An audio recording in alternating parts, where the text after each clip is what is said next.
নমস্কার, জয় মা তারা, জয় গুরু বামদেব। মায়াবী বশীকরণ ইউটিউব চ্যানেলে সকল বন্ধুকে স্বাগতম। আশা করছি তোমরা সকলে ভালো আছো, সুখে আছো এবং শান্তিতে আছো। আশা করছি তোমরা থাম্বনেল থেকে বুঝে গেছো আজকের টপিকটা কি। অবশ্যই বশীকরণ, কিন্তু খুব সুন্দর একটি সহজ সরল আজকে ক্রিয়া আমি তোমাদেরকে শেখাবো। যে ক্রিয়াটা প্রয়োগ করতে গেলে না তোমাকে করতে হবে কোনো মন্ত্রপাঠ, না করতে হবে কোনো যন্ত্র মাখতে হবে, না কিছু করতে হবে। জাস্ট নিজের শরীরের নখ দিয়ে তুমি যে কোনো মানুষকে তোমার আয়ত্তে আনতে পারবে, যে কোনো মানুষকে তোমার কথায় ওঠাতে বসাতে পারবে। সেটা হতে পারে ভালোবাসার মানুষ, হতে পারে স্বামী, হতে পারে স্ত্রী, হতে পারে পরিজনের মানে পরিবারের কেউ, হতে পারে কোনো অফিস স্টাফ, হতে পারে কোনো ব্যবসার জায়গায় কোনো কাস্টমার। যে কোনো কাউকে তুমি তোমার আয়ত্তে নিয়ে আসতে পারবে। অর্থাৎ খুব সুন্দর, খুব ছোট একটি টোটকা। খুব মন দিয়ে শোনো, যেভাবে বলবো সেইভাবেই প্রয়োগ করো। তার আগে বলবো, যদি আমার এই ভিডিওটা তোমাদের ভালো লেগে থাকে তাহলে অবশ্যই লাইক করে বন্ধু বান্ধবকে শেয়ার করে দিও।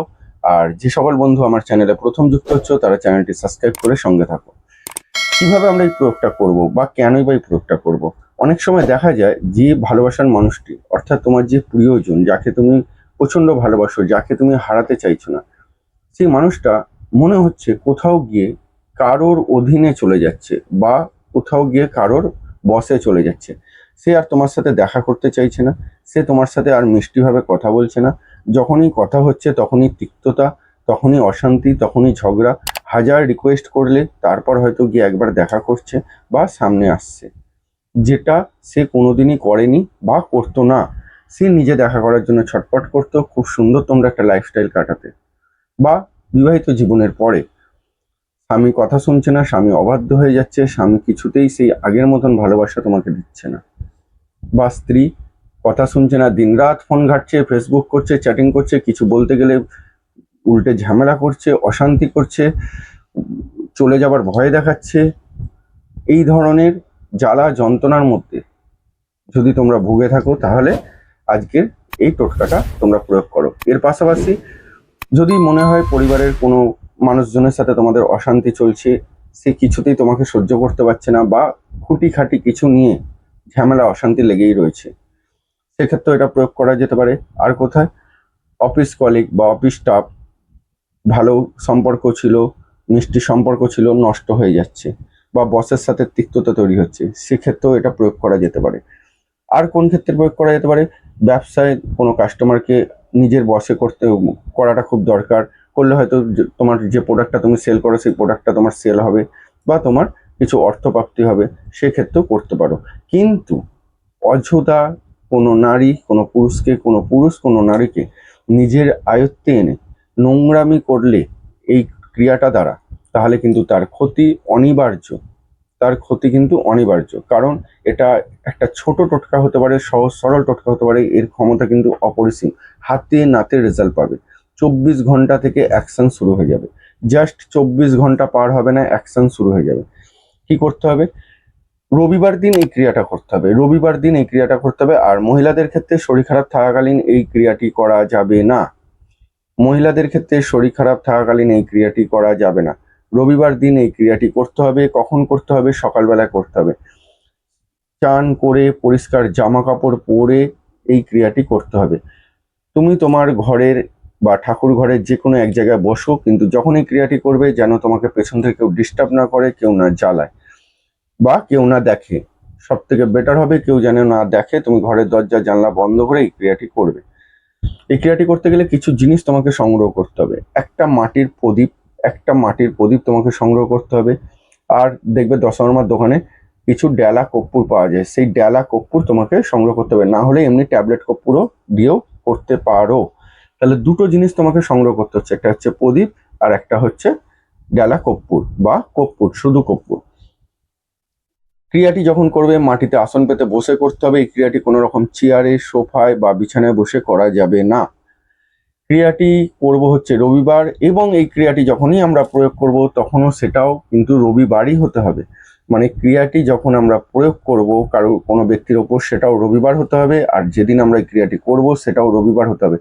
এরকম হতে পারে আজকে রবিবার, আজকে ক্রিয়াটি করলাম, কিন্তু আজকে সুযোগ পেলাম না সেই ব্যক্তি বা আকাঙ্ক্ষিত ব্যক্তির ওপর প্রয়োগ করতে, নেক্সট রবিবারও করতে পারি, তারপরে রবিবারও করতে পারি। অর্থাৎ ক্রিয়াটা আমাদেরকে তৈরি করে রেখে দিতে হবে। কিভাবে তৈরি করব, কিভাবে করব, খুব মন দিয়ে শোনো। প্রথমে বসলে মাটিতে আসন পেতে উত্তর দিকে বা পূর্ব দিকে মুখ করে বসতে হবে। এই যে হাতের 10টা আঙুল, এই হাতের 10টা আঙুলের নখ তোমাকে কাটতে হবে। একটু একটু করে নখ তোমায় কাটতে হবে। যদি তোমার হাতে বড় নখ থাকে সেখান থেকেও কাটতে পারো, ছোট থাকলে সেখান থেকেও কাটতে পারো, কিন্তু খেয়াল রাখতে হবে যেন কোনো কারণে রক্তপাত না হয়। রক্তপাত যদি হয়ে যায় তাহলে সেই রবিবার আর করবে না, আবার নেক্সট রবিবার এই ক্রিয়াটা তোমাদেরকে করতে হবে।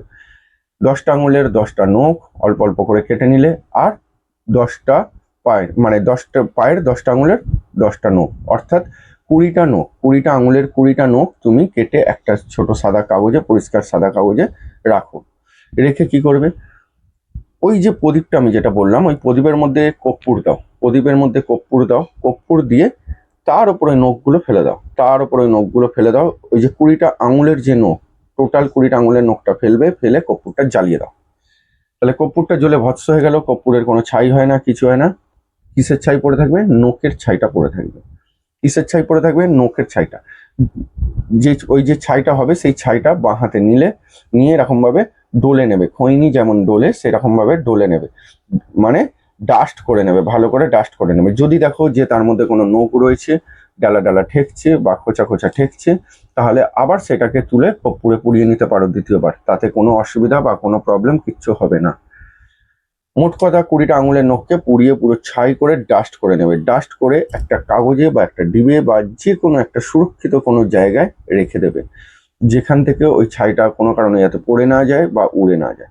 এরপর তোমার প্রেমিক বা প্রেমিকা, স্বামী বা স্ত্রী, অফিসের বস বা কোনো কর্মচারী বা ব্যবসার জায়গায় কোনো কাস্টমার বা পরিবারের কোনো লোক, যাকে তুমি তোমার আয়ত্তে নিতে চাইছো, যে তোমার কথায় উঠবে বসবে, অর্থাৎ তোমার কথাটা যে শুনবে, মানবে, তোমাকে প্রায়োরিটি দেবে, তার মাথায় রবিবার দিন, মানে আজ যদি রবিবার হয় পরের রবিবারও করতে পারো, বা সেই রবিবারও করতে পারো, তারপরে রবিবারও করতে পারো, বাট রবিবার দিনই প্রয়োগটা করতে হবে।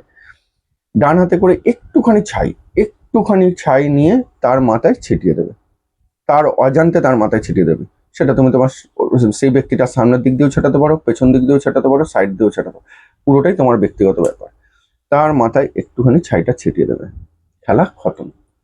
ওই একই ছাই তুমি কিন্তু 10জন ব্যক্তির উপর ছেটাতে পারো, অর্থাৎ তুমি তোমার স্বামী, স্ত্রী বা তুমি তোমার প্রেমিক প্রেমিকা যদি বলো তার উপরেও ছেটাতে পারো, পরিজনের লোকের উপরেও ছেটাতে পারো, তোমার বসের উপরেও ছেটাতে পারো। ওই একই ছাই তুমি যার, মানে যাকে যাকে আয়ত্তে আনতে চাইছো তার মাথাতেই ছেটাতে পারো, কিন্তু একটু একটু করে জাস্ট মাথায় ছিটিয়ে দেবে।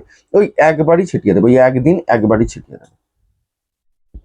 করে দেখো, খুব সুন্দর রেজাল্ট পাবে। নেক্সট 24 ঘন্টার থেকে সে মনে হবে তোমার কথা সে শোনা আরম্ভ করে দিয়েছে, সে তোমাকে প্রায়োরিটি দিচ্ছে, সে তোমার কথাগুলো মানছে। কিন্তু অনৈতিকভাবে, অবৈধভাবে কেউ এটাকে প্রয়োগ করে নিজের ক্ষতি কিন্তু করবে না। যদি বুঝতে কোনো অসুবিধা হয় সরাসরি ফোন করে জেনে নেবে, নাহলে কমেন্ট বক্সে জানাবে, আমি সমস্ত প্রশ্নের উত্তর দেবো।